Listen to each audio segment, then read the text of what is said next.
What's up, Tubby? It's good to be back, man. What's going on? We turning 100 today, everybody. The W Podcast. Thanks for tuning in to the W Podcast, Sports Podcast, live on YouTube. Yeah, we're all around the place now. Apple Podcasts, whatever. But this is the YouTube live. We're glad you all joined us. Tubby, dude, college football's back. It's official. We're in week 1. We just got the new rankings out today because we waited an extra day for the show. Let's go. we had some good football this weekend. Okay, so we're gonna just jump out because can I do a victory lap yet about my Coach Prime love? I mean, you can, but you may be a little premature. Okay, so that's fine. It might be premature, but did you see one of my favorite things about the culture that he creates? He doesn't do captains. You saw this, right? Yeah, I saw that. Leaders and dogs, and I'm like, dude, I would, because I wanted that captain spot. Like, I think we were both captains in high school, especially with basketball stuff like that. But like, I think back to like that. I would want the dog. I would want that logo. I'm like, bro, I'm not letting this go either. I am doing whatever it takes. I love it. Yeah, no, I think that's a cool aspect of the way he does, stuff like that. Obviously, he's not building a culture. He already said culture is not a real thing. He says that, but he is. We know, dude, we know he is. Yeah, he said culture is a made-up word. It's not real. He says that, but what he's building there is that. I mean, okay, anybody in the chat, I want to know, do you think Coach Prime is in fact building culture? Even if he doesn't call it culture, it is culture. Come on, man. He says it's a winning atmosphere. That is culture. I mean, I see he's labeling it something else, but he's already relabeled captains, leaders, and dogs. And so here we are. He's doing something, man. No, I mean, the article that I read, it was like, he said, yeah, culture is not a real thing. It's a made-up word that people use. He said, I don't even know what it is. He said, you don't have to have unity on a team. You just have to have talent. I haven't seen the article. I'd like you to send it to me, so I can read it as well. But I mean, then he like, we're here to build a winning atmosphere. Yeah. I'm like, we got Greg same thing, right? The players are buying into it. It's culture. Okay, so we got. You can label it whatever you want, okay? But he says he's not building culture. He says you don't have, and that's my biggest thing about the article is that he said you don't have to have unity. I mean, you have to have unity on any team, don't matter who you are, to be able to function correctly. That's true. Did you ever hear about the unity about special teams? What he used to do when he was in the NFL, when he would return punts and stuff. He's like, if we take this to the house. If you guys block for me, then I'm going to buy y'all Rolexes and stuff like that. And so every time he would, he'd buy them all. He's like, you'd see guys going all out for that because they want the free one, right? Like, I don't blame him. They get that nice piece. And so I'm just saying, like, he calls it something else, and he may not qualify it or recognize it, but he is. He absolutely is trying to. And I mean, it's still up in the air whether or not he does, because I mean, one win it's only 1 week. I know. Yeah. I mean, I think it was Paul Feinbaum. He said, you won one game. He said, but at the end of the year, both these teams could be 4-8. I know. My fear is that they end up 7-6 or 5-8 or something like that. I mean, it's a vast improvement from the year before. I mean, it's really hard. Go ahead. Oh, sorry. I was saying the heart that they showed in that game. They didn't show that much heart last year. Yeah, and I mean, it's really hard to go worse than 1-11. You've already tied the amount of wins you had last year.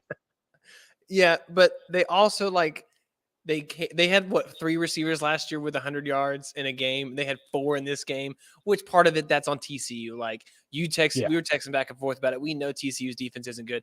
I would argue that also. Chandler Morris, right? Man, he made some mistakes, but Hunter, who had the second pick, the first pick where he dove, dude, that was a beautiful play. That was a guy's. I'm a playmaker. I'm gonna go make plays, and that's exactly what he did. It was just disgusting. Yeah, no, it was a great play, but Colorado, your defense is pretty abysmal itself. Yeah, it is not good. But hey, you got to win again when a lot of people were, you were a 30-some point underdog on the road. in Yeah, DFW when it's 112. Like, yeah. I mean, you can't take nothing away from that. I mean, Shador Sanders absolutely showed out, and I mean, he 5 showed up touchdowns, 500. 10 What is it? yards, Third? Yeah, 5'10". 10 yards. I mean, the kid absolutely Great came decision to making. play. Yeah, I mean, Travis Hunter, the kid played 161 snaps or something like In the that. heat, dude. Yeah, both sides of the. I mean, you can't knock them or anything. You can't take anything away from them because they went out there, they performed against a top 25 team. Everyone was counting them out, 30-point, underdog, and you go out there and I mean, put it to TCU really. Yeah, hit But him in the mouth. It kept coming. yeah, just people got to Pump kind of brakes, pump everybody. the brakes just a little bit. I mean,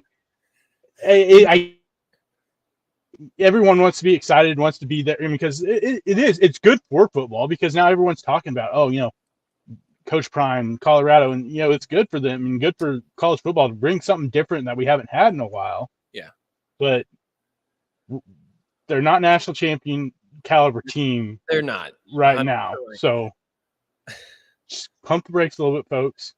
You can be happy, excited, you're Colorado fan or whatever, Coach Prime fan, great, but this you still got a long season to go, and you got some tough games ahead of you. Yeah, they definitely do. And I would. So, do you remember? Do you know who their quarterback was last year? I couldn't tell you. Okay, you can. So I heard this last week, and in the game on Saturday, and when I was watching it, and I was like, "Huh." So just think of who they had now: Sanders playing quarterback, and were their one of their starters last year. I think they had like 4 starting quarterbacks. They were all terrible for Colorado. JT Shrout. Does that Okay. sound Texas Tech, familiar? yeah. No, he's at Arkansas State. Well, he was Texas Tech. Oh, it doesn't show that on here. I'm just looking at what he had last year in 2022. Yeah. So, No. and we saw. We don't need to talk about OU a whole lot, but I would like to point this out. If you give me what was your most impressive win, maybe out of 4. So I got Colorado beating TCU as a massive underdog with 87 new players on the roster or whatever. Portland State getting thumped by Oregon 81-7, I think. Yeah. Or Ole Miss 73-7 or OU 73-0. What's the most impressive win? I mean, it's clearly out of those, it's Colorado because no one not really people expected Colorado to win because like you said, you have 60 something different new players. You have 80, yeah, and then you have your 30 some point underdog on the road. I mean, that's way more impressive than putting up 70 some points on Division 2, small Division 1. Here's what I would say. I would push back just a little and say OU's win, and I'm a homer on this, over Arkansas State, not an FCS team, which the other 2 were. Mercer and Portland State are not FBS teams. Arkansas State recruits Division 1 athletes. They're not going to get all the same ones, but Arkansas State also had one of the best recruiting classes when it came to the Sun Belt Conference. I'm just saying they put up a goose egg on defense against that team. And what they said afterwards was that OU defense, that OU team was different than it was a year before from what they saw in film. So you don't need to talk a whole lot about these massive blowouts unless we want to say like Dylan Gabriel looked good. They look good on blank and short plays, which was nice. The defense held a shutout. I love seeing that as the passion. Like it seemed like the defense was bought in to get the shutout. And what's the safety's name that came up and kept giving those big hits? Reggie Pearson. Yeah. Kid from Who's Texas the other guy? Tech, yeah. Bowen. Oh, the other. Oh, Billy Bowen. Yeah, kept coming up, giving good hits, and someone, maybe it was Pearson, who had the 1 foot barely out of bounds, and it was. I get it. It's quarterback, 15-yard penalty. That's fine. But last year, or a Lincoln Riley team, that guy isn't making a tackle for loss the next play. Yeah, I say the biggest thing for me was, we talked about this. We know the offense is going to be explosive. We know the offense was going to put up the points. It was about the defense, and for me specifically, the run defense. Mm-hmm. You had 23 carries for 44 yards. Last year, you look at the non-conference games against UTEP and Kent State and Nebraska. Every single one of those teams had over 100 yards rushing against pretty much that most of that Oklahoma defense, except for some new defensive lineman, which OU was in desperate need of, and it shows the vast difference from one year to the next. Being into this new, being in the system, knowing where to be, like Stutzman, said, he's like, man, I'm not. Venables told me, 1 inch to this way, and you're in perfect position. 1 inch to this way, you're out of position. Where he was lining up to begin with was that 1 inch to the one wrong side, out of position, and getting gashed. And so that coaching is starting to show an effect. Yeah, it was Arkansas State, not the best opponent, but you still gave up 0 points. And then the pride for the defense when the starters and second team, when the third and fourth team defensive players are going out there, they said, hey, secure that shutout. We want that shutout. We played that, we held that. You guys got to go out there and finish it for us. So I think there's a different sense of pride on that defense than we've had in the last 15 years. One to hit, love it. Good tackling. Yeah. Greg, this is a good story. You might know this one from Garrett. So back in high school playing football, the last football game I ever played in high school was against Arcoma or something like that. I don't know. I played 8-man football for those who are hanging out with us. It's 8-man football. You're scoring a lot of points. Okay. The final in this game was 86-68. I remember it because I was like, it goes back and forth, but I remember it was 86-68 and the other team had the ball. And I remember Garrett going in the defensive huddle, we are not giving up 90. And we stopped them, dude. And that was the last time I've seen such effort on defense to hold a team out of the end zone. And same thing with OU, same thing. That's funny. No 90 today. We've seen 80 before, but no 90. Insane. Can I ask you this question of quarterbacks? What is the difference between Quinn Ewers and I had this. Where did it go? Crap. This stinks. Okay, let's we have to move on past this. Hold on. I'm gonna come back to me. I had a great comparison with Quinn Ewers. Oh, okay. Do you know who would you also compare him to? Oh man, that's and now I'm upset. I should have written it down. I was like, if it's a recent guy, I think you can kind of. I don't know. Are you talking about the way he plays or? Yeah. Okay. He's always out of rhythm. It doesn't sync really well. It just feels like he's good, but I just wish I knew. He kind of reminds me of early years Bo Nix at all. Yeah, that's fair. He was supposed to be this big time player, and he just never really panned out. So maybe he needs to go out to the Pac-12 also, like the rest of those. Oh, well, absolutely, you can't. Pac-12 was undefeated this weekend. Yeah, okay. I don't care about that. Just saying. They only have one more year to do it, so. Yeah, I mean, most of those teams played no ones. Yeah, I would argue Nevada was worse for USC to play. Like, that team was bad. Yeah, that Nevada team was not good. Yeah, I'm really frustrated that I can't remember who this quarterback is that I'm trying to think of. It's really Oregon State. I mean, DJ looked great at Oregon State this week. He did. 5 touchdowns. And so part of it makes you just go, okay, was it the competition that he played? Yeah, San Jose State's not great. Go ahead before we forget. What's the difference between Quinn Ewers and Spencer Rattler? I mean, Spencer threw more interceptions. Yeah, but dude, that's about the only difference. But it's always like they're in between. They're never out in front. Yeah. They're never like dude got sacked 8 times or whatever, so it's partially not his fault. But it never felt like Spencer was in rhythm, and that's what I'm starting to see with Quinn Ewers. Yeah, no, I think it's a great comparison. Yeah, they both seem like they try to force everything. They're never like with everyone else on the team where they're either sped up or they're way behind. Yeah. Yeah. Sorry, I was looking through all the scores, and that's where I saw that one, the South Carolina, North Carolina game, which So so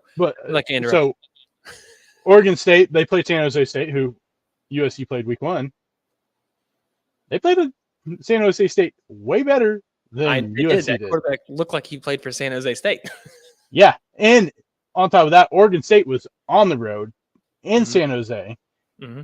What USC gave up 198 yards rushing, and Oregon State gave up I feel like 22 is low, but I feel like it was something dumb, like just real super low compared to what USC. Okay, yeah. See that's the difference there. Is the defense for Oregon State, which isn't great, is way better than USC's, which is just real bad. Yeah. More. So we talked about a couple of the quarterback teams that had quarterback questions going into it: Alabama, Georgia, Ohio State. Of those three teams, which one are you most confident in, or felt like, oh, they proved the most, and which one are you worried about the most right now? Ohio State clearly has the most concern, I think, when it comes to quarterback wise.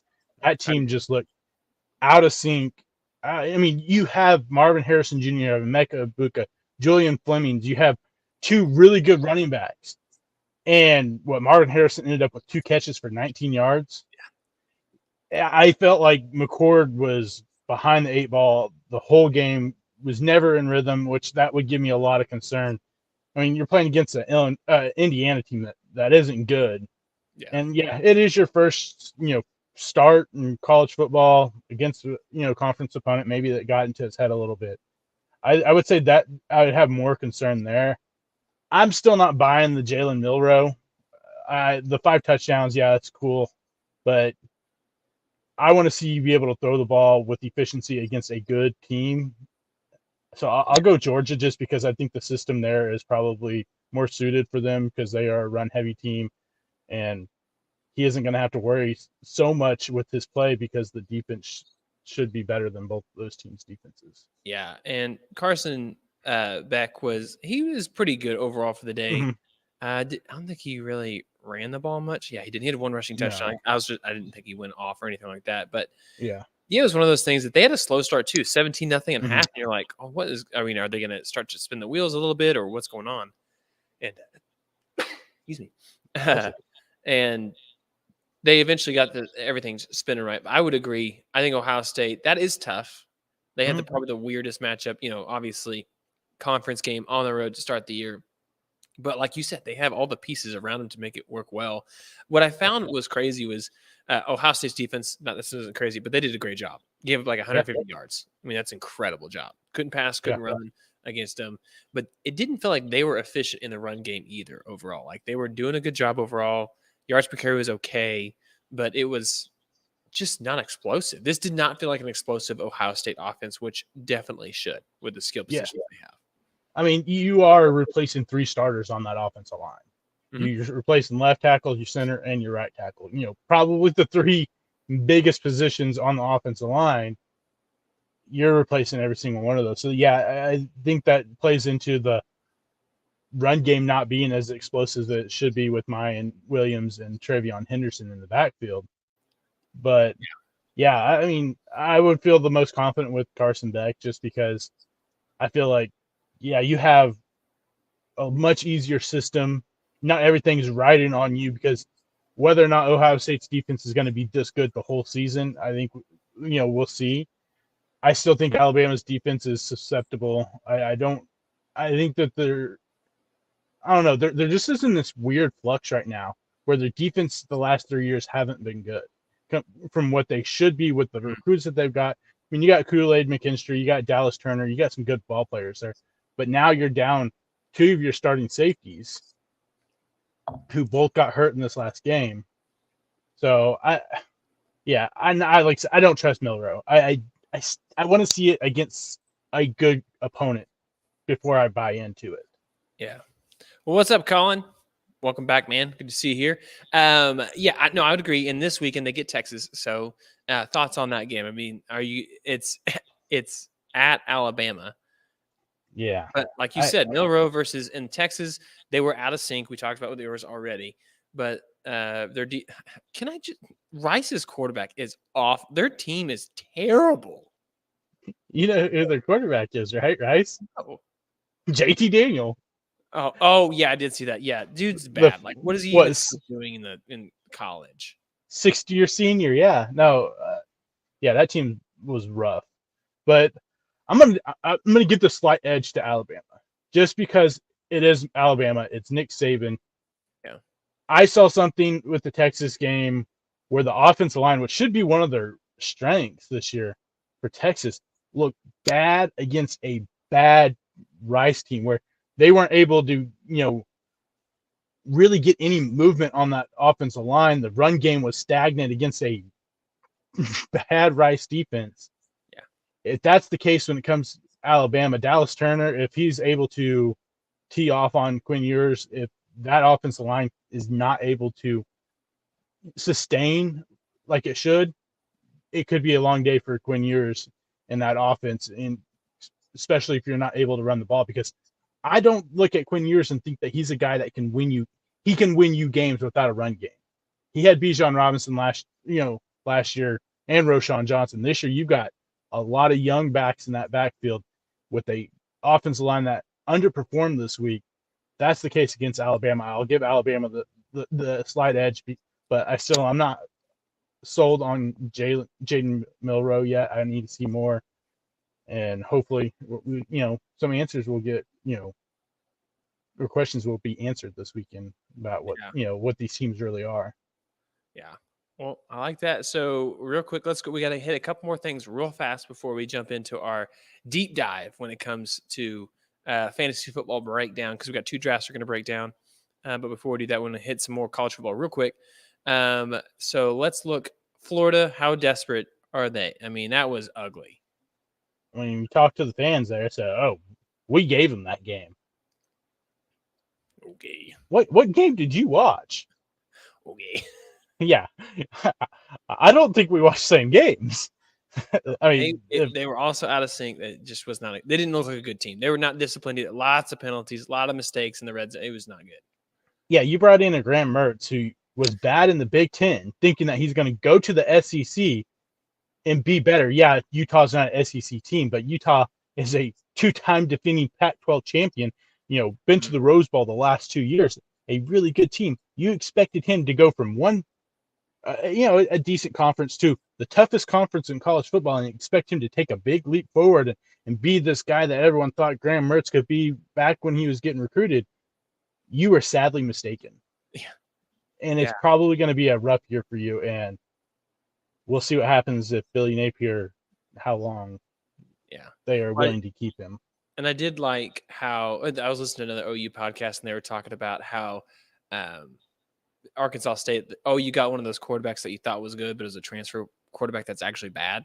That's what it felt like. I mean, for Florida, like, hey, he's actually not good. We've seen what he can do, and that's okay. It's hard not to play college football, but he's not good. Matt Rhule, he had high hopes, but we got to cut him some slack. That team is not in a good spot either. They've been really broken down the last couple of years, so do cut him some slack. But he's got to get a win this weekend.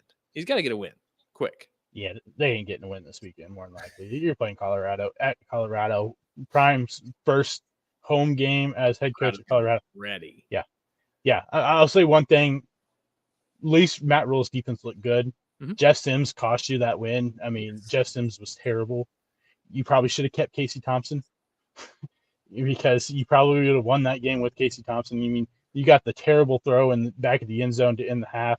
Another terrible turnover at at a crucial spot in the fourth quarter. Yeah, Jeff Sims just isn't a Division I starting quarterback. He proved that at Georgia Tech. It's just yeah. And then last big thing I think we should hit real quick is just ACC officially invites Cal and Stanford and SMU, who will have to wait on some money before they get it. All headed, looks like they're headed to the ACC. And then the Mountain West is looking at adding some other people as well from Wazoo and Oregon State. I don't know. Pac-12 is officially going to be gone. Yeah, the Stanford and Cal to ACC is absolutely stupid. We've talked about this. This is absolutely the dumbest thing. Why on earth would you want, if you're Cal and Stanford, why would you want to play possibly only one road game in Western Central Mountain time zone every year? Makes no sense. Yeah. I don't know, dude. I mean, all that money. They're not even getting that much money compared. They're only getting 30%. Which I would be upset about, but they're just trying to survive, right? That's all they're trying to do is just how do we do something. I thought the SMU was kind of weird. Was that just to make it like I a mean, specific number or something? Like, what was that one? honestly, I don't know. I mean, that one at least makes somewhat sense geographically because it's not too far. But yeah, no, I don't understand. That at an SMU, I mean, are they that big of a draw? I don't know. I mean, I wouldn't think so sports wise. I mean, you got a decent football team, you got an okay basketball team. That's about all I know about them. Yeah. Well, are you ready to go through some quick weekend predictions as we head into week 2 of college football season? Yeah, I just got one last Yeah, go thing. for it. So Clemson, that the whole debacle last night was absolutely atrocious. I mean, you bring in Garrett Riley to be the offense coordinator to bring Klubnik along. I don't know what happened there. The disconnect between that offense and Dabo Sweeney's going to have to adapt, or he's going to die, and Clemson's program will suffer because he doesn't take anyone from the transfer portal. He has taken one guy ever, and that was last year, and it was a quarterback who's like 4th on the depth chart, who was originally committed and played at Clemson, and you have no weapons on the outside at all. And that whole situation is just brutal, but brings me to a point. You know what Dabo Sweeney's record is without Brent Venables as his defense coordinator? What is it? 40-23. What is his record with Brent Venables as his defense coordinator? Is 121-17. Wow. So I think that, I mean, yeah, Brent huge... Venables is a defense coordinator, but that defense put them in the positions every year to be competitive. And yeah, and granted, maybe Klubnik isn't on the scale of the T-Law and Deshaun Watson and the Taj Boyd, these guys that were proven winners. Maybe, and that could be a big testament to, Dabo hasn't recruited these guys. They may have been tops in their class, but hasn't developed them, the right way, or the offensive system. And this is one thing that I saw where they talked about, we brought in, you brought in Garrett Riley. Why was the offense? He's like, well, it's our offense.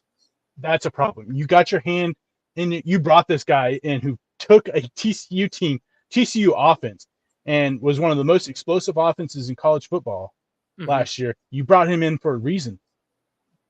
Give him the reins and let him do what he wants. Yeah. Yeah, it was a weird game. It was ugly.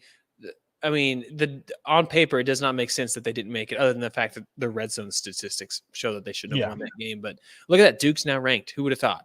Duke's ranked. And technically, still Clemson is too. I mean, we said this. This is a weird game to start the season.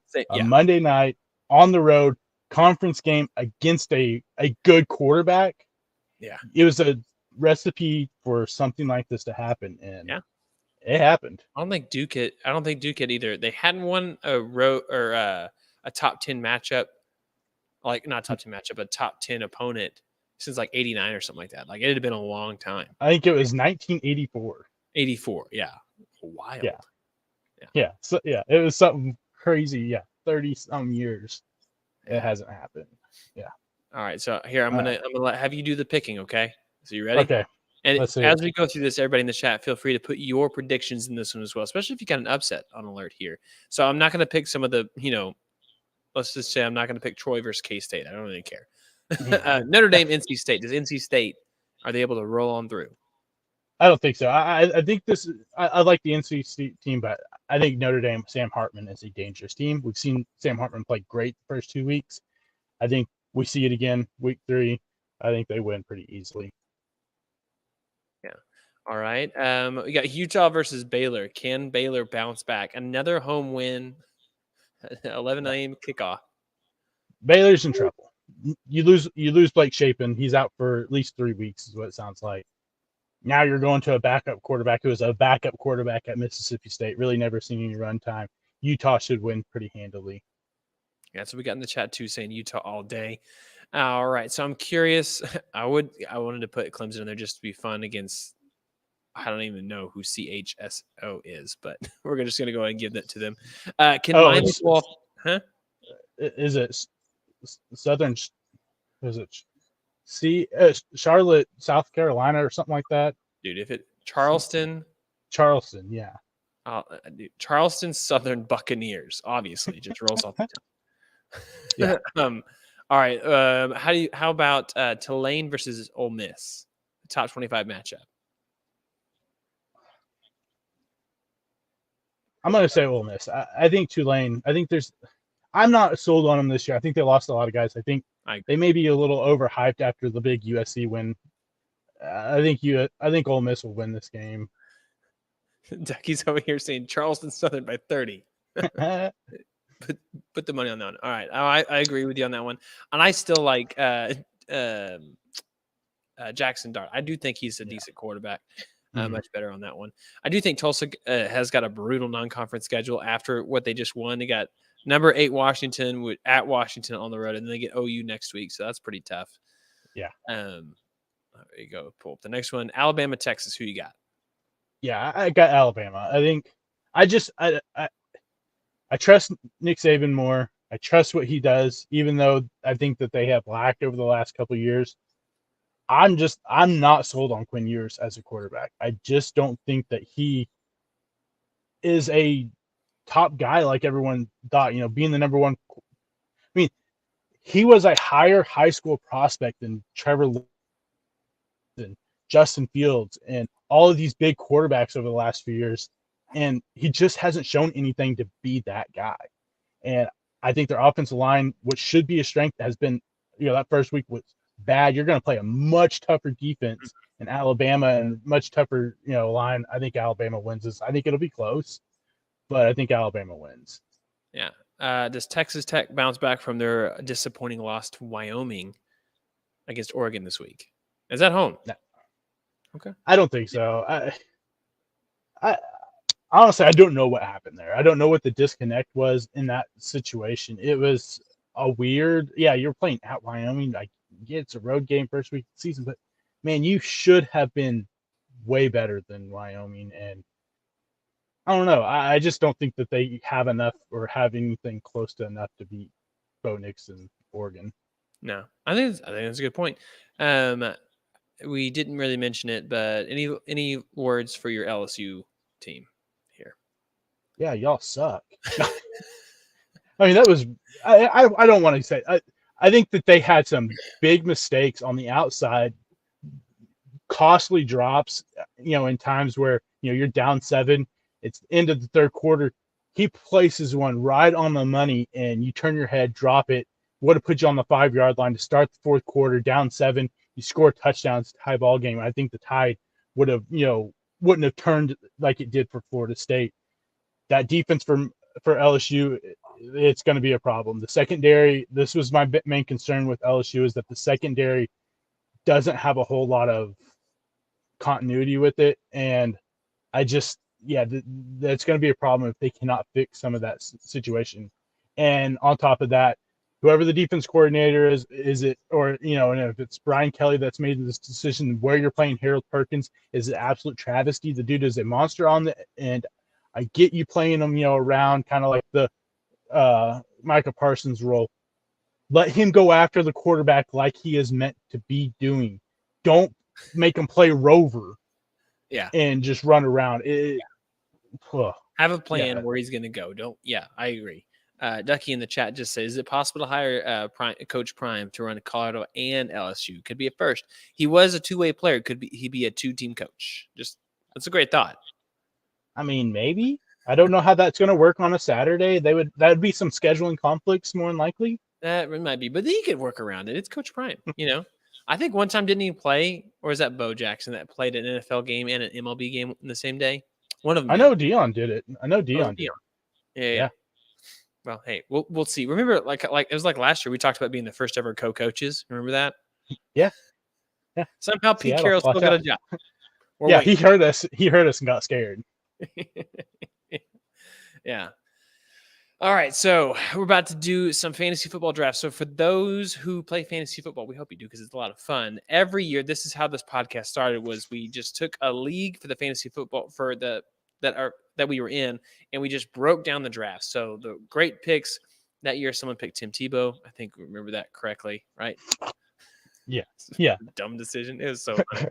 And so here we are today. We got 2 drafts we're going to break down. just winners, losers. We got the W Sports Podcast Fantasy Football League that we're in, as well as just another one on the side that we did last year as well. So if you have a draft, expect or just go ahead and follow along on your draft. See where these guys landed in yours. Both of these are non-super flex leagues, so I'll mention this here once we do the intro. But if you have time, you go ahead and pull up your draft that you had, see how it compares, see if you got those players that Tubby likes. I'm telling you, Tubby is one of the best fantasy sports players out there, coaches, managers, whatever you say. It's so frustrating. I'm in so many leagues with him over the past, and he definitely has more championships than I do. I do have championships. I just want to point that out. But you and your dad are insanely good at fantasy sports. We try. I mean, I will say I played fantasy sports before I was able to even have an email address. So I had to use my mom's email address so I could play. Also, all credit goes to her. Yeah. If she wouldn't have allowed it, I mean, I wouldn't have been able to start as young as I did. Well, she's an incredible human being, so I get it. Yeah. Oh, absolutely. Of the two leagues, is there one you want to start with? Let's just go with the 10-man league. Makes sense. Because we have a lot of questions on that 12-man. Okay, all right, we'll do that. So you ready? We'll go. All right. 3, 2, 1, go. Welcome back, everyone, to the W Sports Podcast, episode number 100. That's right, Tubby. We made it to 100. I mean, what perfect way to cap off 100 episodes with the way it all started. And how did it all start, Tubby? We just decided, hey, for fun, let's do a little, podcast thing for your fantasy draft, and so you can give it to the guys. And we're just like, afterwards, we're like, man, that was a lot of fun. It was so much fun. And luckily, my wife, she is tech savvy and she knows all the audio side of it and all the technology. And so she said, hey, you guys can keep doing this. And so here we are 100 episodes later. We appreciate everyone's support of just subscribing on YouTube, whether you've done it on Apple Podcasts, Google Play, Spotify, wherever it is that you're listening to the podcast. We extremely are grateful for you for just showing up for us. And so thank you so much. You guys make it so much fun. If you haven't seen our recent videos, Tubby mentioned it, like seriously. We do it because we have fun talking about sports, and we have fun talking about sports with you guys. So if you didn't already know, head over to YouTube. We got already 30 minutes of bonus content. You may have come here today hoping to get some breakdown of the college football week 1 season. And guess what? We've talked about it. It's on YouTube, and we don't want you to miss out. So make sure you go over there and hit subscribe so you never miss out. Almost every single Monday we're here just talking sports, talking about it with you guys, and having your picks and stuff like that. So here we are. We're ready to go, ready to roll. I'm ready. Football is here. I mean, we got college football. We got fantasy football starting. Then we got NFL starting in a couple days. Dude, it's like, I say this probably multiple times a year. It's like Christmas, but it's Christmas. Yeah, there's multiple Christmases throughout the sports year. Yeah. So we'll set this up. The first draft is with a league that I think it's the best commissioner in all of fantasy sports. The dude always is coming up with something creative, always something new, great engagement with the owners. And so big shout out to you, Tyler, if you're listening. So this is a 10-team league, 1 quarterback, PPR. The one caveat is there are 6 points per passing touchdown. I will throw that out there. So I would like to put this out there. Please get rid of kickers and defense. Any league that has a kicker and defense, including ours, Tubby, that we're both in together, I think we got to get rid of it. Because you'll notice that even in this chart I sent you that I blacked out the kicker because it doesn't matter, right? But someone did draft one in the 8th round, which is a problem. We'll get there. So, how about this for this draft? Because we got to break down 2 today, and we have maybe an hour to do it. So let's think about this. We got running right is the first team. So how are you looking at this draft? Started off with Justin Jefferson. I think that was almost unanimous in every draft I was in. Justin Jefferson, Jonathan Taylor, Josh Jacobs, Jahmyr Gibbs, with Herbert as the QB, Drake London, and Kirk as the 2 other receivers, and then the bench with Kadarius Toney, Khalil Herbert, Anthony Richardson, Cortland Sutton, and Cole Kmet. Yeah. So this team has potential, but Jonathan Taylor's 2nd round was a big problem for me because we don't know when he's playing. We don't know if he is playing this year. I know it. That's the hard part too. Is this draft was on Friday night or Thursday night, or no, it was Monday. It was last week when we were doing the podcast. So I wasn't quite sure where he was going to be, but here we are. This is not looking good. No, and this is just a generalization for everyone. I don't like taking 2 quarterbacks. I don't like taking 2 tight ends in a draft unless you are taking one of the maybe bottom tier guys in the top 10. I can understand taking 2 quarterbacks just to have that safety net, just in case one of them goes off and is playing really well and the other one's not. But if you're getting a guy like Mahomes, Burrow, Herbert, Jalen Hurts, Lamar Jackson, Justin Fields, you don't need to take 2 quarterbacks because now you're just taking an extra spot where you could have a flyer on a possible breakout player towards the end of the draft. Now, like yours, you took Dak Prescott and Kirk Cousins. I'm okay with that because they're not both up at the top, top tier guys. They're towards the bottom, of the top 10. So that I understand. But you get guys take Justin Herbert, then he takes Anthony Richardson, the 10th pick. That pick there, you could have had another running back where you are right now running back weak because I'd agree. Yeah, it's a little bit weaker on the running back. If Jonathan Taylor doesn't play, it's weak. If he does play, it is very top heavy, very strong, except for bye weeks. Yeah. If Jonathan Taylor plays, this is a really good team. Jonathan Taylor doesn't play, you have questions because Khalil Herbert, how long is he going to hold on to that starting job? Yeah. Roschon Johnson, I know they really like Roschon Johnson there. And then Jahmyr Gibbs. I think Gibbs is going to have a good year, but you also have David Montgomery there who is going to steal points from him. So you're kind of in this weird situation with that running back situation with Jonathan Taylor. I mean, honestly, right now it doesn't sound like he's going to play. I haven't heard any rumors about. Yeah, maybe you get him week 8. But half the season's gone by then. And so essentially, you flexed to where a bench running back is now your flex, and your flex running back is now your RB2, and that's the hard point. But hopefully for Tyler, it's running right for this team. They do get Jonathan Taylor. Hopefully for us as fans, we get Jonathan Taylor back. We don't have to worry about it. But I'm right there with you because it's Anthony Richardson. I'm not too concerned about it because. I don't think either of us expect him to complete more than 55% of his passes. He's hopefully going to get some value out of his legs. And so I could see it if it works out using it as a trade piece, but not a huge deal. I wouldn't be over. I'm not a big fan of 2 QBs. I did take 2 QBs. We'll get to that here in a second, but it was more because I was worried about Dak losing his spot because of Trey Lance. But my thing is, though, you say you take A.J. Dillon, Samaje Perine, and Brian Robinson at that spot. Now you look like you have a better situation. I do like A.J. Dillon, yeah. And so that was my only thing is said if you got Justin Herbert, you're gonna have to pick up a quarterback on his bye week, but that's 1 week. Mm-hmm. Is Anthony Richardson in a 10-team league where you'll probably have a quarterback. So exactly. All right, let's go ahead and move. Do you have a grade for the team first? With Jonathan Taylor not playing, I gave this team a B- because I don't know what Jonathan Taylor is. I like Jahmyr Gibbs. I think Jahmyr Gibbs is a solid RB2, and you got good depth. Getting Cortland Sutton in the 11th round is a great value pick for me. So I gave him B- just because I don't know what Jonathan Taylor is going to be. Jonathan Taylor's playing. This team is an A. Oh, there you go. I know because it's just that strong at the top. Yeah. Just Justin Jefferson's insane. All right, let's move to the autumn wind. I think that's a Raiders fan right there. Travis Kelce, Nick Chubb, Garrett Wilson, DJ Moore, Joe Burrow leading that quarterback with James Cook as the RB2 and Marquise Brown, Hollywood Brown as your flex with D-Hop, Gabe Davis, Zach Charbonnet, Juju, and Geno Smith. The second quarterback taken at the very last round. So maybe that helps. Yeah. I mean, one, you took kicker or defense. I don't know which one, but I'm guessing it's a kicker. Way too early. Way too early. I mean, 8th round. Yeah, no. What are we doing? But now you've got Kelce with the injury. But before that, this is, just not a team I like, honestly. I don't.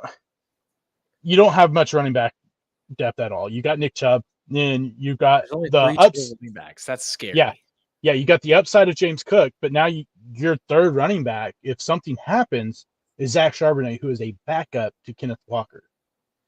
That's scary. You got good wide receiver depth, so maybe you can make a trade for it. Yeah, but kicker, defense, whatever it was, way too high. Don't do it. I 100% agree. And I would say Geno Smith, last round. I know it's the last round, so it doesn't matter. Dude's not throwing 30 touchdowns this year. We know who Geno Smith is. Last year was the outlier. It's not the expectation. Yeah, no, 20 touchdowns, 13 interceptions is more along the lines of what I think will happen. Yeah, very accurate. So I agree. 3 running backs is terrifying, absolutely terrifying to me when I look at this in the early QB or running back or defenses. Okay, but the best tight end, hands down, who hyperextended his knee today. So that's a big question mark right there headed into the season. I got one share of Travis Kelce, so I'm already nervous about that too. But Nick Chubb, solid. I mean, to get him late second round is a great pick. How that all falls, because now it's mostly wide receivers and quarterbacks that go earlier, it seems like. So this isn't obviously the Jonathan Taylor's the biggest part. If Travis Kelce's hurt, this is a massive blow to this team because that's your first round pick. So you definitely can't have that. But yeah, I gave this team a C. See, man, that's tough at the 2 spot getting a C. Oh, yeah, it's the running back depth is just you're taking a big chance and hoping James Cook lives up to the potential, and I think there's a chance he can, because I don't know if there's a whole lot holding him back. I don't think Damian Harris is, but man, if he doesn't, you're in some serious trouble. Yeah, and here's my thought too. I don't like Hollywood Brown. I don't like DeAndre Hopkins. I don't like Gabe Davis or Juju. I think one of those, maybe 2 of them, could potentially end the season as a wide receiver too. But I'm nervous about it. I just don't know if they have the upside. DeAndre Hopkins, to me, is just he's over the hump. So I think a C. I'm not gonna give. I don't think I'll give grades. I'm in the league. I'm just gonna give my thoughts on the team. But I like your grades so far. So these are pretty good. All right, let's move to the Warriors. This guy, he used to always take Aaron Rodgers first round every year because he won the championship with him one time. So obviously Patrick Mahomes was not making it past him because he's now the best quarterback. So what do you think? We got Patrick Mahomes, Devontae Adams, Jalen Waddle, Mixon, and Isaiah Pacheco as the RBs, with Hawkinson and Lockett as the flex, followed by Mike Evans, Jamal Williams, Brandon Cooks, who you love, Jerick McKinnon as a backup, and then Adam Thielen. Yeah, no, I mean, Patrick Mahomes 3 is high for me. It's the best quarterback, though. But yeah, it's you got the best quarterback, so it's not not too bad. Now, if you would have went crazy and picked like a Joe Burrow or something, number 1 first pick, yeah, then I'd have more concerns. But you got great wide receiver depth. I mean, you got great wide receiver. I mean, Thielen has the potential to be the top target for Bryce Young, which it could definitely be a massive safety blanket for sure. Yeah, running backs, I think there's some questions. What does Kansas City do running back wise? Do they just give Pacheco the reins and go, okay, here you go, or is it what we've seen over the past few years where running back fantasy wise in Kansas City really ain't going to score what we expect? Mm-hmm. So I want some piece of that offense. And if you can't have Travis Kelce because he's already picked, you got Patrick Mahomes, which he does. Obviously, I am a fan of Isaiah Pacheco. I really am. Yeah. Oh no, I love Pacheco. I love the way he runs with authority and isn't afraid to make the contact. But I worry about the way that they've used running backs, especially fantasy wise, over the last few years. We all thought Clyde was going to be this guy that would score a lot of points in the red zone, throwing it to him out of the backfield. And that just never really was the case. And so does Pacheco, with him being more of a run style, do they give him more goal line, chances, especially now with Kelce, potentially out for, a few weeks or, a game or two? Maybe, True. They trust him more at the goal line. That's my one question. I love Joe Mixon this year. I think Joe Mixon is going way too late in a lot of drafts because he has no one behind him. I know. You got Chase Brown this is a prototypical bell cow back this year, fantasy wise. Joe Mixon can catch the ball in the backfield. He's going to score a lot, on the ground, and in the receiving. I love that pick. So I give this a B+. I think this is a solid team, especially if Pacheco can, be productive at the goal line and get you some more touchdowns. I think there's potential here to be a solid team. Yeah. So real quick, we had this in the chat, so I want to get this. Would you consider taking a chance on dropping a Geno Smith if you auto-picked him or you had him and pick up a Bryce Young? Is Geno Smith? I mean, are you going with 2 quarterbacks? Is it, depends on if it's a super flex or you're just wanting another quarterback to stash on the bench. I don't think so. I don't trust Bryce Young a whole lot this year because the offensive line during the preseason looked bad. And I'm not big on Miles Sanders. I don't think there's a great run game there.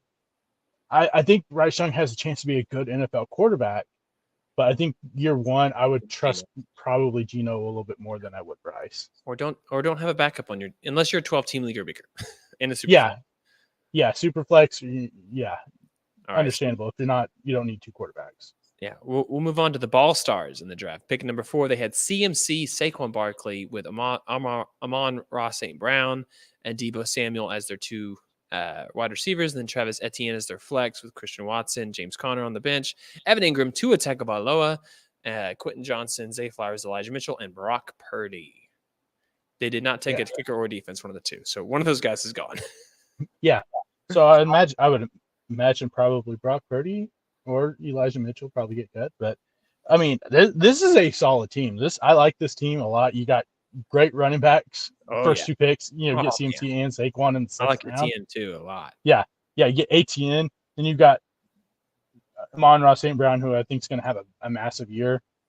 Deebo Samuels, I think, is a guy that I'm probably not as high on as a lot of people this year. I would prefer Brandon Ayuk over Deebo Samuels. I think Ayuk is going to have a massive year. Yeah, I think Ayuk has a massive year, and especially with having CMC there now, he takes a lot of that run game away from Deebo Samuels that he was so electrifying in the year he had a great fantasy season. So Christian Watson is a great 3rd wide receiver. Tua, you're banking on Tua staying healthy is what it looks like right here, which both of us, I think, believe that he will, based off our predictions for the AFC East. Yeah, but I think this is a good team. I think you got good depth everywhere. James Conner, he'll be the bell cow back. That offense is going to be nothing. So even with Kyler Murray out last year, the last 6 weeks or whatever, he was RB1 those 6 weeks when Kyler Murray was out with Colt McCoy as the starting quarterback. So will he be RB1? Probably not, but I think he's a solid, especially 4th running back there. You got good depth there, and I give this team an A-. Okay, I like it, and I feel like that's not no mercy. I'm going to be honest with you. Whenever you think of what you said about Deebo and Christian Watson might be going to wide receiver 3, that feels a little generous. No, I think that they have a good overall team with this, because you've got running back there if you need to trade for another wide receiver. I mean, even if you have to trade Etienne for another, legit wide receiver too, you still have James Conner as your 3rd running back. 100%. Which, so I see what you're saying. I think that they did a really good job at drafting and kind of hitting everything they needed. All right. We're going to go now to the Ice Cream Social, starting with Jamar Chase, followed all the way to number 5, CeeDee Lamb, and then Ramondre Stevenson, Damian Pierce as their running backs with the flex at DK Metcalf. Whew. Justin Fields, who, finished last year as one of the best quarterbacks, Dallas Goedert. So they really filled out their starting positions in the top 7 rounds, and then they filled out the bench after that with Rashad White, Johan Dotson, Michael Thomas, Jameson Williams, and Odell Beckham Jr.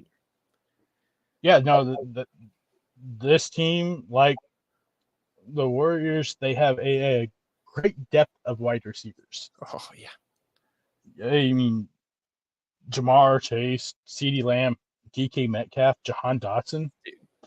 Insane. And if Michael Thomas happens to not be made of glass this year, which he is, but if he didn't. But this is another thing. I know, looking at this team, I'm not drafting Jameson Williams at all this year because makes sense. It's 2 years he's out. Well, I mean, he's out 6 weeks. So there's a third of your fantasy season gone right there. And then is he going to be productive enough those last, few weeks, especially with the wide receiver group that you have? You take another running back there, man, you're looking good. But yeah, I have some questions running back wise. Damian Pierce, we know he's not going to get anything in the pass game. The guy's just not a pass catching running back. And what is Rashad White going to be? Can Baker Mayfield get him in the offensive line. You're missing Ryan Jensen now. Your starting center's out for the season. Mm-hmm. I think there's some questions at the running back position, and then on top of that, you only got 3.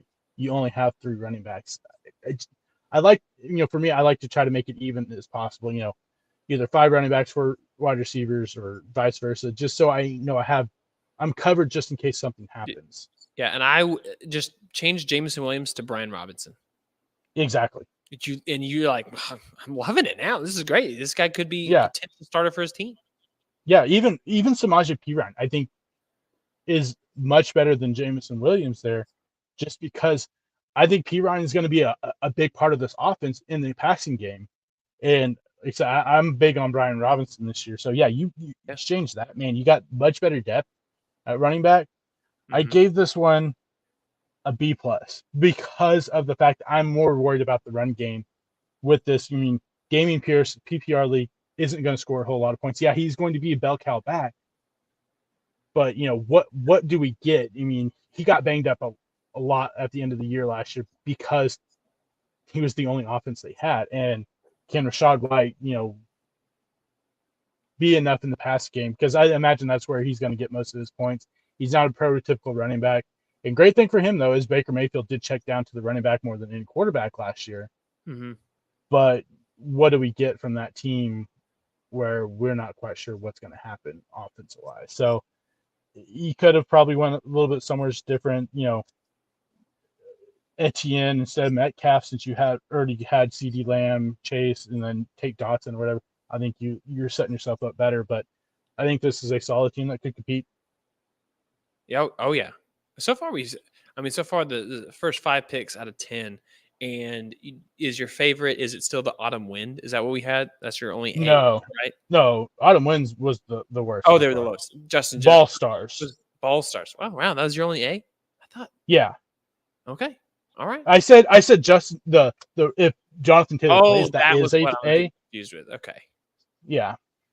There you go. Okay, so we're gonna go to the back half of the draft now, where we're gonna go to the King's Crew.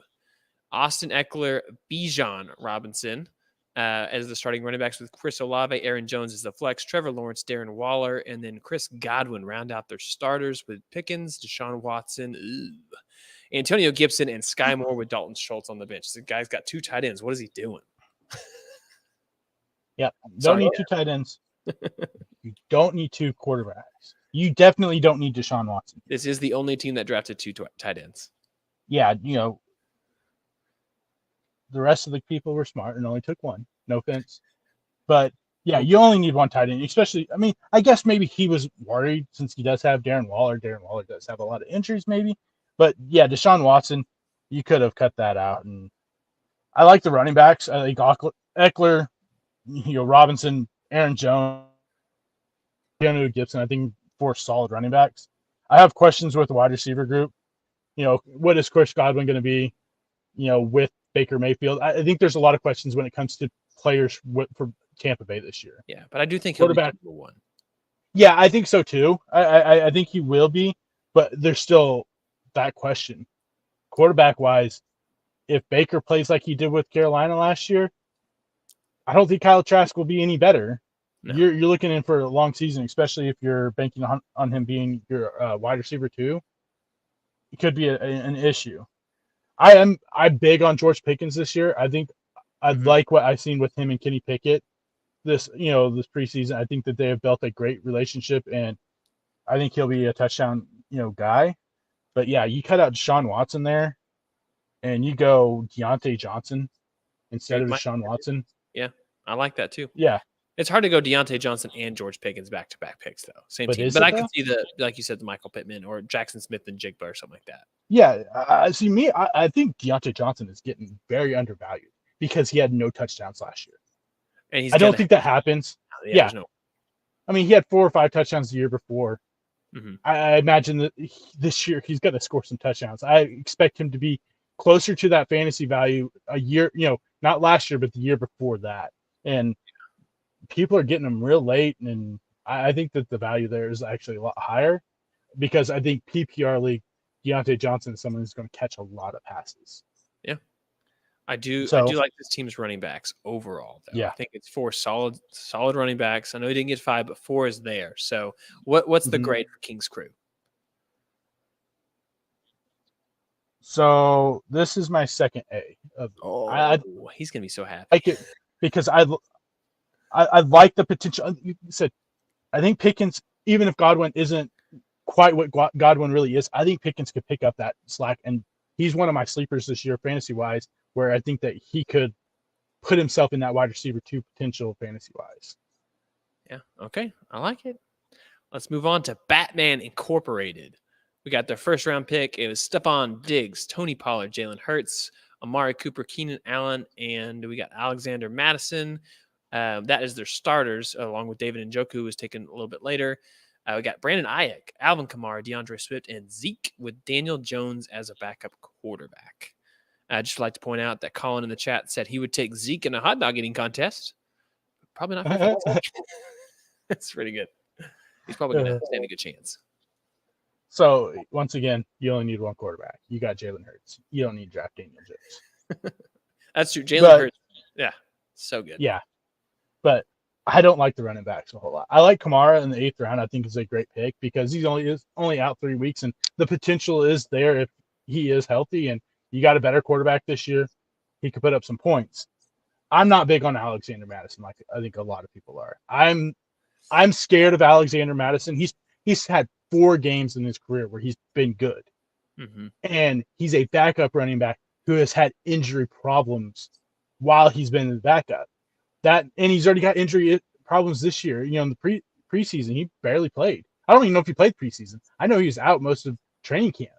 Yeah. And that worries me at running back too. I'm not big on DeAndre Swift either. I think the running back room in Philadelphia is kind of Jalen Hurts. Yeah, Jalen Hurts. And then I've heard a lot of momentum that there's a potential that Kenneth Gainwell could be the number 1 running back there. Yeah. Because they know the system too. Yeah, they are big on Kenneth Gainwell. And so that I worry there running back wise. If you're banking on Kamara being good, I think the wide receivers, you did great. Like I said, Ayuk is a guy that I am really high on this year. I like Keenan Allen, who is a solid play every year.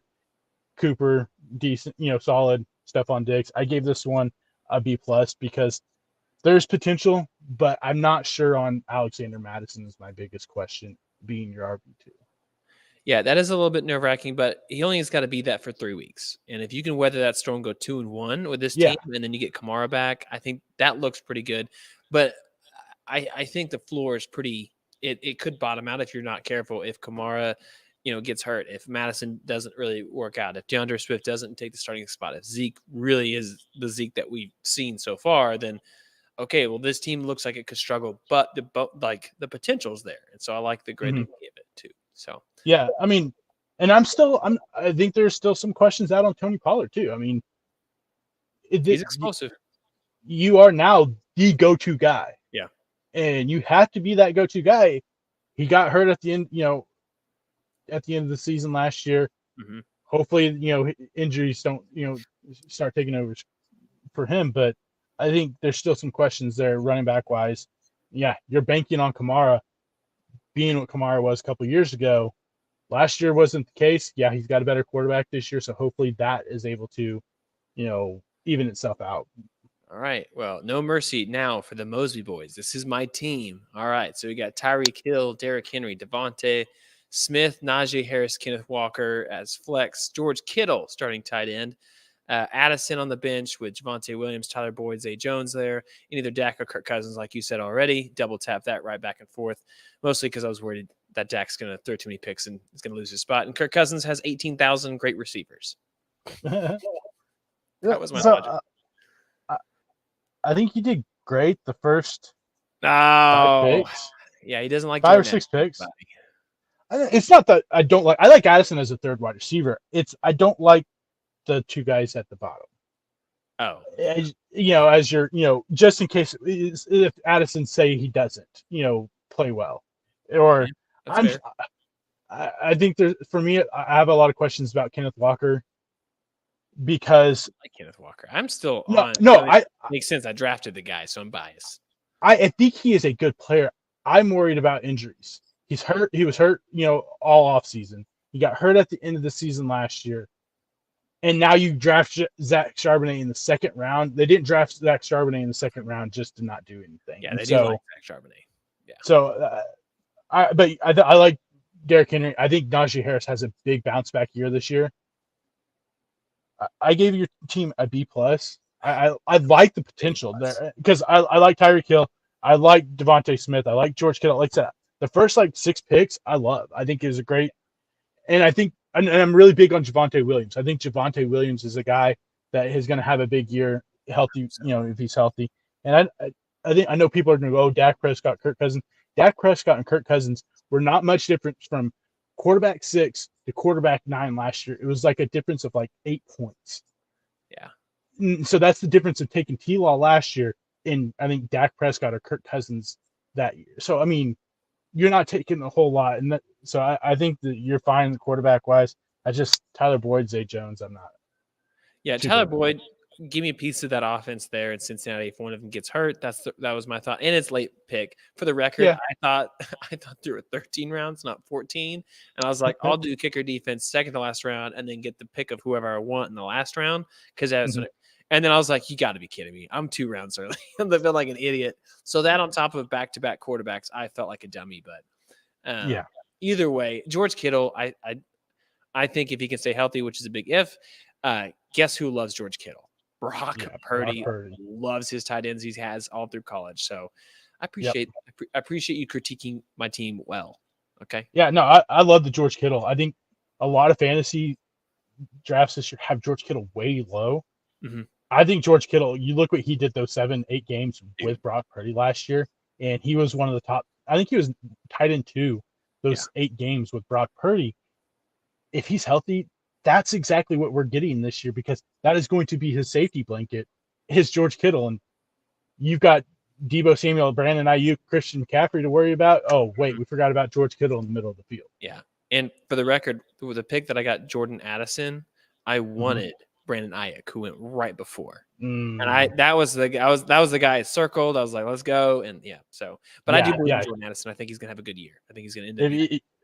If you flip Ayuk and Addison there, I feel a lot better about this. I knew you would. We're on the same page with Ayuk. I like it. Okay. Yeah. So we got the Washington Commandos. Love the name. So we got AJ Brown, Cooper Kupp, Calvin Ridley. Cooper Kupp, again, this is before the news that came out about him. So was going to be a wide receiver 2. Now asked to probably Calvin Ridley to be the wide receiver 2. Lamar Jackson, Breece Hall, Mike Williams, wide receiver, and a Cam Akers. Kyle Pitts rounds out the starters with Deontay Johnson, Jackson Smith-Njigba, AJ Dillon, and Samaje.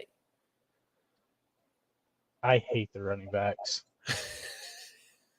I like Breece Hall, but I'm not a huge fan either. I like AJ Dillon, but the potential that he has to be your number 2 is scary. Yeah, it's not that I don't like Breece Hall. I love Breece Hall. I think Breece Hall is a great football player. I feel like what's going to happen is they're going to slow play him for a good portion of the season because you have Dalvin Cook now. You don't have to rush Breece Hall back. And also, you're splitting snaps with Dalvin Cook now. That's compared to Dalvin Cook is still good. Yeah, and I'm not sold on Cam Akers. Like I said, I like AJ Dillon and Samaje Perine if they're running back 3 and 4. Yeah. But there's a potential they have to be running back. One of those has to be running back 2. I hate the running backs. Wide receivers, I think you got some great wide receivers. But now you got Cooper Kupp, who we don't know what's happening with Cooper Kupp, how long he's going to be out for. He's seen a specialist in Minnesota to try to figure something else out. That's scary. I'm a big fan of Calvin Ridley. I know we're differing on this year. But I like Deontay Johnson, late rounds. Jackson Smith-Njigba, upside's big there. And Mike Williams, we know he's not going to stay on the field, but when he is on the field, he is very productive. I gave this team a B-. B-. I think that's fair. This team and the Warriors were the 2 teams that did the most no RB strategy that we had. So the biggest difference was Breece Hall was the number 1 for Washington Commandos, and for the Warriors, it was Joe Mixon. The second RB was Cam Akers versus Pacheco. So both teams did that. They had similar builds, just different ways to go about it. But they were That I just want to point that out for Washington Commandos drafting almost on the wheel. It's tough at that point. You're like, do I go running back or not? So they went wide receiver heavy, and unfortunately, with Cooper Kupp, that news is a big blow because if he's healthy and he's 100%, Matthew Stafford's healthy and getting the ball to him, then this looks good. This is a lot stronger of a team when you're asking Calvin Ridley to be the flex. Yeah. So that's just tough. Yeah. So, all right, we got the last team. It's the Delicious Koalas. Starting off with Dalvin Cook, Josh Allen, T. Higgins, Mark Andrews, Terry McLaurin, and Miles Sanders. And then J.K. Dobbins as the flex with Jerry Jeudy, Michael Pittman, David Montgomery, Treylon Burks, and Brian Robinson as the bench. Yeah, there you go. I lost you there.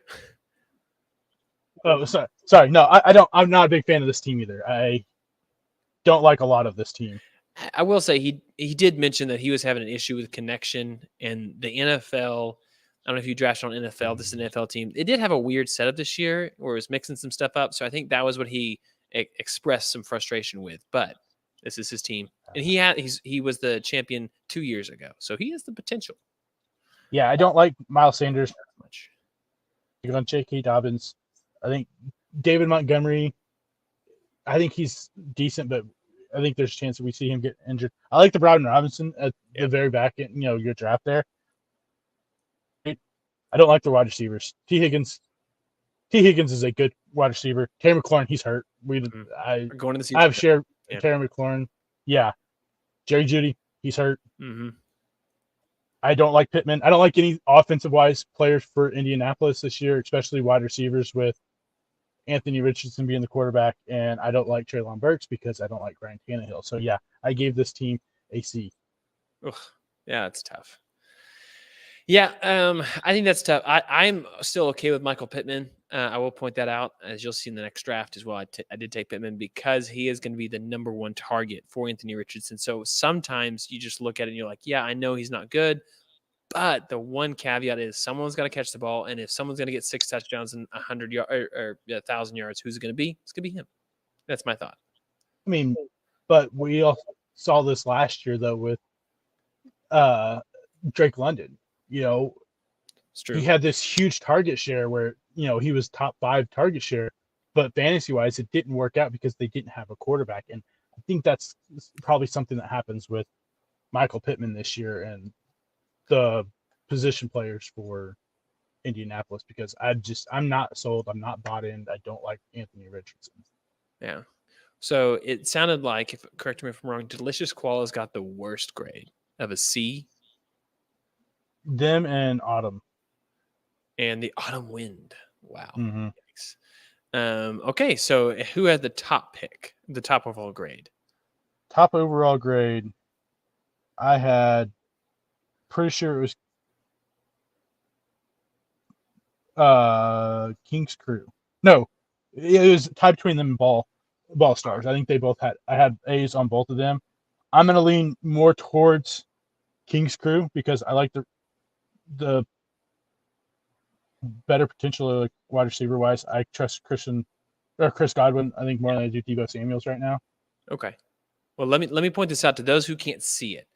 If you go back and you looked at the draft, those were the 2 teams that did running back first, and they didn't draft a quarterback until at least round 5, and they didn't have a tight end until at least round 6. So just want to point that out, that RB power can still dominate if you do it well. Now, King's Crew, I will say, Bijan Robinson, it's a little risky, a little scary with it being a rookie, but all things considered, RB strategy, guys. Tubby loves it. So you got Aaron Jones there to handicap yourself just in case Bijan doesn't start out hot like a lot of people think he does. And I preferred Trevor Lawrence over Tua. If you've listened to the podcast over the last few weeks, Trevor Lawrence was the quarterback I targeted in most of my drafts because I can get him around 5 or 6, and I can focus on quarterback or running backs, wide receivers, those first 4 or 5 picks. That's what I'm going to go towards more than taking a quarterback super high. Yeah. And then I'm missing out on top running backs and top wide receivers. Yeah. All right, we're going to move on to draft number 2. So again, that was I can't even remember what it's called. Game of End Zones is what it has been called before. Is that league? So this is going to move on to a very good fantasy football league draft, which is the W Sports Podcast fantasy draft. So we had the first team is set enough. Number 1 overall pick with Justin Jefferson, Tony Pollard, Amos Ron St. Brown, Madison, Pierce, Hawkinson, Pickens, Richardson, Watson, Williams, Zeke, and Singletary. Yeah, so the first thing I want to state is, why on earth do we have 6 quarterbacks going in the first round when this is not a super flex quarterback league? This is that's absolutely insane. Great question. Mahomes went number 3, and the other one goes number 2 here, but then Hurts goes 3rd. Allen was 4th, so there's a mini run right there. And then in the middle of it, we had Jackson and Fields taken, and then followed up on the turn, we had Joe Burrow. So I don't know what happened. There was 2 running backs taken, 3 receivers, 1 tight end, and 6 quarterbacks. It was absolutely wild. Yeah, no, it made no sense whatsoever. Yeah, but that's why I texted you. I was like, wait, I thought you said this wasn't going to be not a super flex. Super flex. This is a dual flex, though. So there's 2 running backs, 2 wide receivers, quarterback, tight end, and 2 flex to start. Yeah, no, that makes sense. No kicker, no defense. Come on, people. Get on with it. Tubby, you hearing me? In the league? Okay, I'll look into it. Just put it to a vote. Yeah, we can. We absolutely can. Yeah, you're a good commissioner. But yeah, so. All right, so what do you got? Jefferson. Yeah, Jefferson. I mean, it's hard to go wrong. Jefferson first overall. This is a 12-team league, too, so. Yeah. Once again, you don't need to draft Jameson Williams in your drafts this year.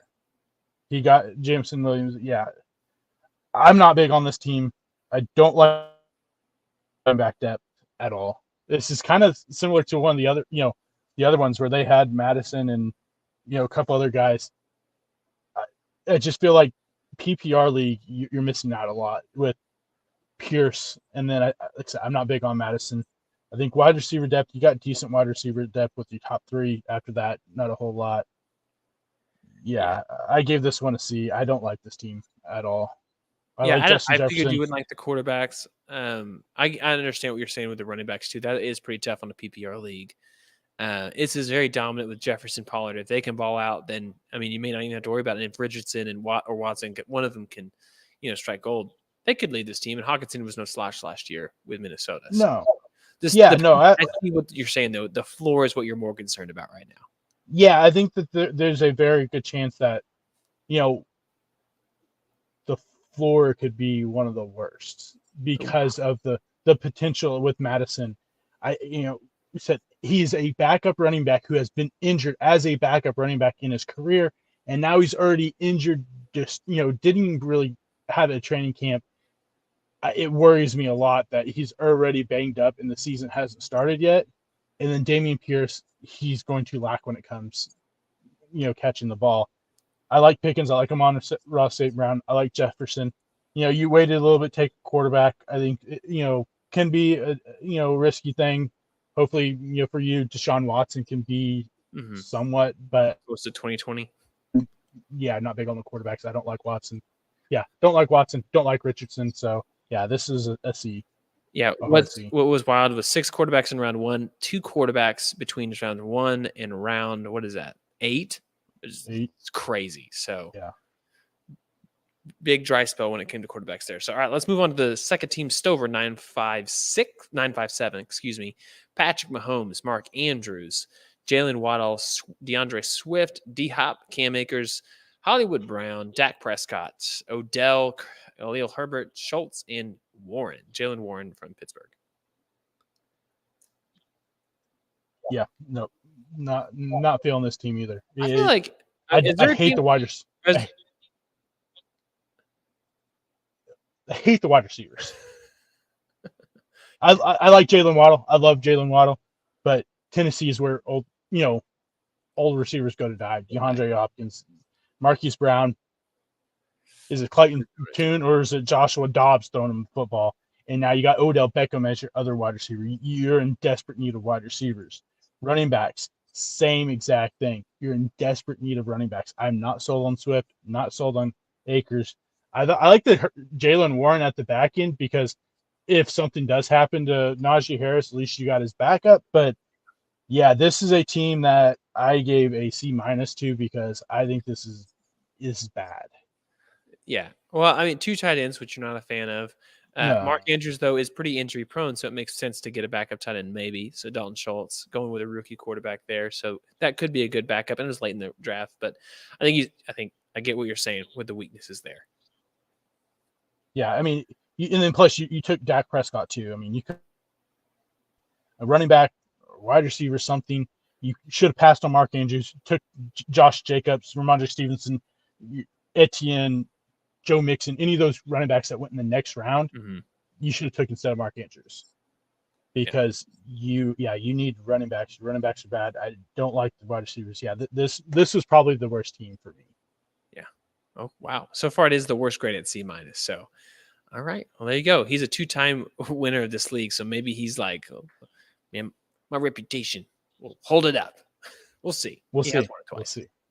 All right, we got Laban over here with Jalen Hurts, CeeDee Lamb, Josh Jacobs, Christian Watson, Isaiah Pacheco, Kyle Pitts, Javonte Williams, Jordan Addison, Jordan Love, Tyler Higbee, Sky Moore, Rashad Bateman. Yeah, no, this isn't.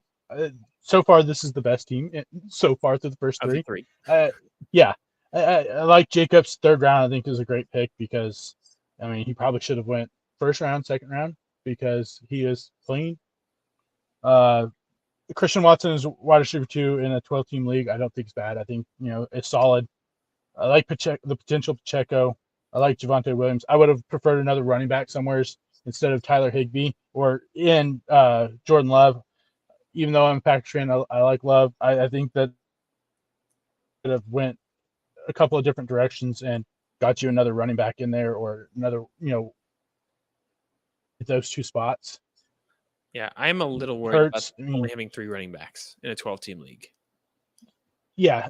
3 running backs is a big problem, and pretty much in a lot of leagues, 3 running backs is not ideal just because, I mean, running backs go down a lot, Mm-hmm. and you could have took another 2 running backs there with those 2 picks, and you're looking a lot better with running back depth. So I gave this one a B. There's potential to be a solid team, but if injuries happen, you could have some problems. Yeah. All right, we got a B, and let's follow that up with the Diamondbacks. Josh Allen, the third of 3 quarterbacks taken in a row in the first round, followed by AJ Brown, Ramondre Stevenson, Aaron Jones, Godwin, Mike Evans taken right afterwards to Tampa Bay, and then Jerry Jeudy, Dawson Knox, Russell Wilson, Samaje Perine, Jerick McKinnon, and Michael Mayer. Yeah, no, this is a good team. I like the 12 team 12 teams. You got decent running back depth. I'm probably higher on Samaje Perine than people. You got good wide receivers depth if and when depending on Jerry Jeudy. But the problem is you got 2 wide receivers from the Buccaneers who I'm worried about with the quarterback situation. Dawson Knox is your starting tight end. I don't think Dawson Knox will be the tight end there. I think Kincaid. They drafted Kincaid in the first round for a reason. Mm-hmm. I think he will be the tight end. I would imagine he's probably going to start.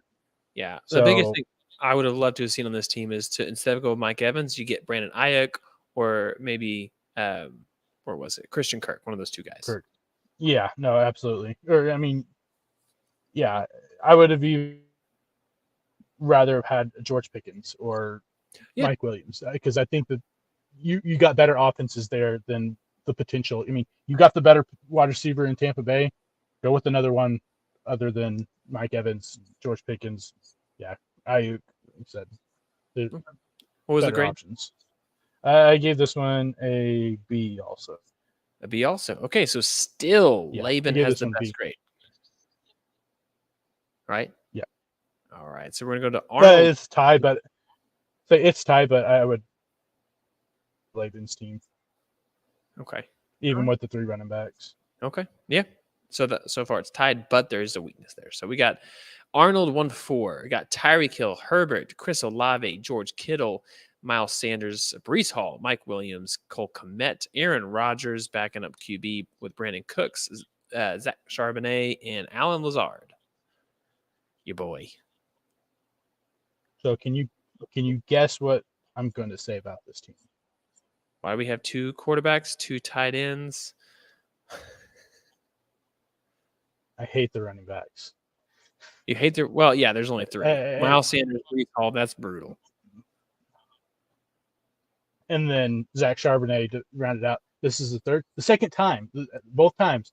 Jack, you had someone with 3 running backs. Zach Charbonnet was the third one, which they love Zach Charbonnet, and I think Zach Charbonnet has potential, especially with what we've seen with Kenneth Walker. This is a for me. I just the team. I really don't. I think the running backs you're asking for a lot of trouble with what you have running back wise. I'm not sold on Miles Sanders. I think last year was an absolute fluke for Miles Sanders. One of the best offenses in NFL with one of the easiest schedules, and now you're going to a team where you have a rookie quarterback with a bad offensive line. I just don't see the. I think last year was an fluke. Breece Hall, they're going to slow play him, like I said. Week 7, week 8 is when we'll really start seeing him get more the go. And now you're halfway through the season, and you drafted 2 tight ends and 2 quarterbacks. Yeah, it's not the roster construction that it could weather a storm of like what you said, a Breece Hall, where your second running back has a slow start to the season. Like if you have good roster construction, maybe you can weather that storm whenever he hits the ground and he's running like crazy, doing what he did before he got injured last year. It just seems like it's kind of scary when 2 tight ends, 2 quarterbacks, only 3 running backs. So that's the biggest tweak. So what was your grade for Arnold? I gave him C-. No D's yet. Okay, interesting. No, there won't be any D's just because. I mean, you very well could. I could have gave a D to the said or Arnold, but I mean, it's a 12-team league, so it's a little bit. That's true. You use them more depth than you would. Now, if these were teams in a 10-league team, yeah, these teams are getting F's and D's. And no mercy. Yeah. Yeah. All right, well, let's move to the middle of the draft. We got King of Queens, Travis Kelce, Devontae Adams, Garrett Wilson, Jahmyr Gibbs, Jonathan Taylor there in the 5th round. Dalvin Cook, Christian Kirk, Michael Thomas, Geno Smith, Jamal Williams, Derek Carr, and Marvin Mims. Boomer Center. Yeah, you got good wide receivers potential with Michael Thomas. If he can stay healthy. You got 4 solid wide receivers. Running backs, you got a big question mark. Jonathan Taylor. Yeah, I get it. You got him in the 4th, 5th round. 5th round, yeah. Good value, but right now, as your running back 2, we don't know if he's playing. Mm-hmm. Dalvin Cook, yeah, he's going to get a good portion of the season probably, but you also Breece Hall is going to be sprinkled in there too, so he's and eventually I think Breece Hall will take over. And then Jamal Williams, same thing. Kamara, you got Jamal Williams for a solid 3 weeks, and then we don't know what it is after that. And then Geno Smith being your starting quarterback, we both are under the assumption that Geno's going to regress this year. Yeah, I definitely agree. Waited really long, was the third longest person to wait for a quarterback. So Geno was, that was one of the last guys that was still a starter, still on the board as an option. So that is pretty tough. I think the running back is the weak point for sure. But you got Travis Kelce. If he's hurt again, devastating to the roster construction there for sure. Yeah, and there's questions. How productive is Devontae Adams going to be this year? I mean, you got Jimmy Garoppolo. If Jimmy Garoppolo goes down, which more than likely will happen because Jimmy Garoppolo can't stay healthy. You got Aiden O'Connell. There's a lot of questions here. Yeah, I gave this team a C. Yeah. Okay. Well, we'll see. So there you go. All right. Let me fix that real quick there. There you go. All right. So the next team, we got Sky. She got Lamar Jackson, Bijan Robinson, Joe Mixon, Debo Samuel, Darren Waller, could not remember his first name for a second there. Tyler Lockett, Brandon Ayuk, David Njoku, Jared Goff, Rashad Penny, followed by Traylon Burks and I'm not going to pronounce his name. Okokwanku. Yes, that is 3 tight ends. 3 tight ends. Yeah. You only need one. You only need You don't one. need 3. Like, I mean, if you take, for me, you take, another wide receiver there instead of Darren Waller, and you get Njoku down there. I think Njoku's the best value tight end if you aren't getting Travis Kelce in the first round, because what he did last year, he was a very productive tight end. And yeah, that is granted you're hoping Deshaun Watson does something. But yeah, I don't like the wide receivers. I like Ayuk. Like I'm not sold on Debo. I think Tyler Lockett is a guy that always gets overlooked. Yep. And so I think that's a solid. But then, like I said, I'm not big on Treylon Burks. You only drafted 3 running backs. Yep. You got 2 solid ones. Ends, yeah, 3 tight ends. This was the team that I gave a D to. You did give a D to this team. Well, that's 3 tight ends. We'll do that, I guess. Yeah, it's just I don't like the wide receiver depth. I'm not. Treylon Burks, he's hurt already. 2 49ers. Debo, yeah, I don't trust Debo Samuels. I like Ayuk and Lockett, but you really only got 2 wide receivers. I feel like I would feel certain with. I like the running backs. You drafted 3 tight ends. You only drafted 3 running backs. You drafted as many tight ends as you did running backs. That's a problem. Listen, it's a new league, okay? And you drafted a quarterback in the first round. Yeah, when Lamar you could have Jackson. But you could have had Christian McCaffrey. We'll get to that here. Hold up. We'll get to that here in a second. All right, let's go ahead and go to Joseph here. Had Jamar Chase, Derrick Henry, Calvin Ridley, Kenneth Walker, followed by Trevor Lawrence and Terry McLaurin and David Montgomery round out that part. And then the back end of the draft was Pat Freiermuth, Jackson Smith and Jigba, Brian Robinson, Quentin Johnson, and Adam Thielen. I love this team. You love this team. Oh, nice. Let's go. We got some love. That's awesome. This is a team. Yeah, this is a team that if I drafted this team, I feel comfortable with. The one thing now, knowing the injury for McLaurin may be a little bit worse than was expected. Your wide receivers, you lose some depth there because the fact that Jackson Smith and Jigba rookie, Quentin Johnson rookie, and Thielen, we don't know what's going to happen with the rookie quarterback. I think you got good running back depth being in a 12-team league. David Montgomery, RB2 or RB3, Robinson, RB4, who could potentially push himself up into a flex play throughout the season.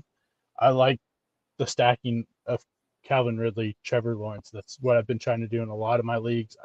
I think the potential is there. Derrick Henry in the second round, which is absurd. That dude, I know. Yeah, Chase, Ridley. I really like this team.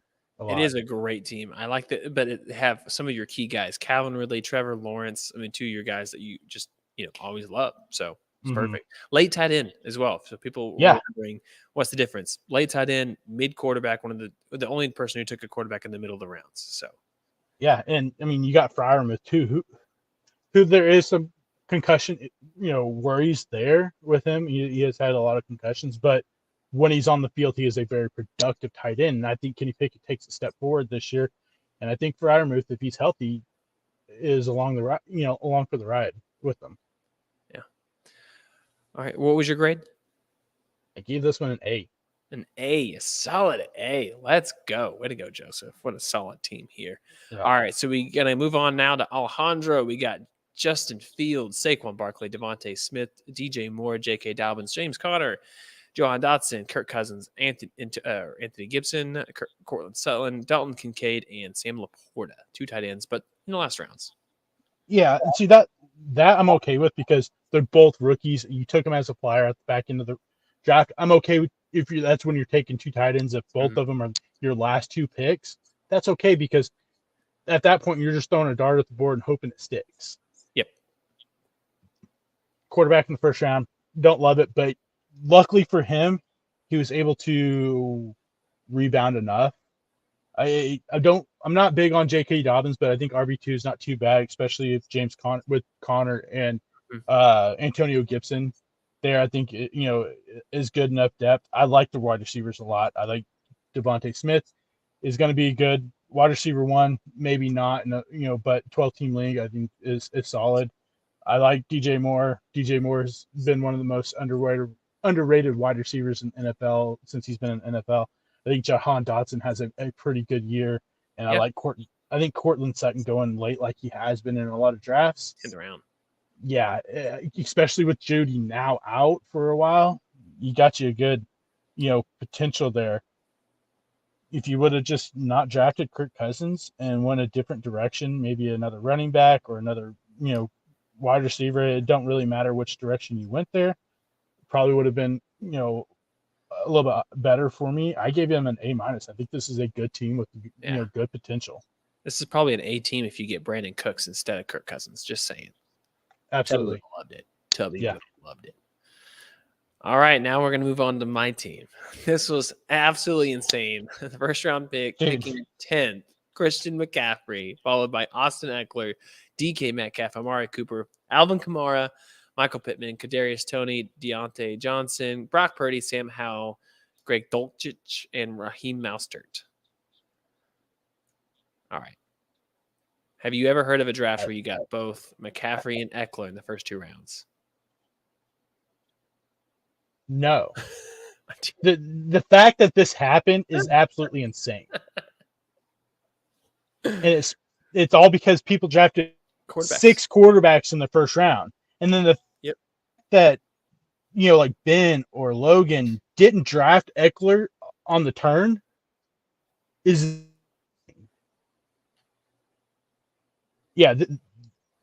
if you had a legit quarterback, this is probably one of the best, right there with Joseph.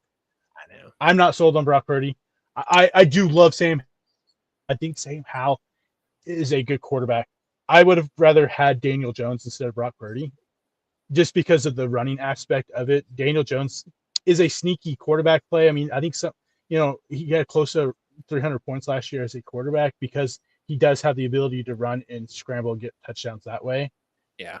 Now, if Brock Purdy is healthy and can do what he did last year and put up some points, I mean, he only had one game throughout that where he had over 20 fantasy points, but you have Christian McCaffrey, so at that point they didn't feel the need of pushing him to make him throw a lot. This year he'll probably have to throw more just because everyone's going to probably force him to. But yeah, I mean, I would have preferred Daniel Jones there, but I gave this a solid A- just because of the quarterbacks. Yeah. I think Metcalf, Cooper, Tony has the potential. Like I said, I'm big on Deontay Johnson this year. The running backs, crazy. You got the 2 best running backs. Then you got Alvin Kamara just sitting there for 3 weeks. So, okay, once he comes back, now you got a solid RB2 if you need it, and then you got a great flex position. And then Raheem Mostert is the starting running back for the Dolphins. You got him in the last round. Yeah. And Devon A-Chain's hurt already. Jeff Wilson. Yeah. This is a good team. Quarterback is the one question. If Brock Purdy is able to be what he was last year, at least he's a solid quarterback. Well, Sam Howell can do what Daniel Jones. Yeah. Sure. All right, cool. Yeah, and there's a very good possibility. Like I said, I am big on Sam Howell. Yeah. Sam Howell, he has the potential to be that dual threat Daniel Jones type player. Maybe he shocks a lot of people and becomes a relevant fantasy quarterback. Yeah. Does it even matter, though, what they do if you got McCaffrey and Eckler getting you 60 points a week? I don't know. I mean, yeah, you absolutely – the fact, yeah. No idea.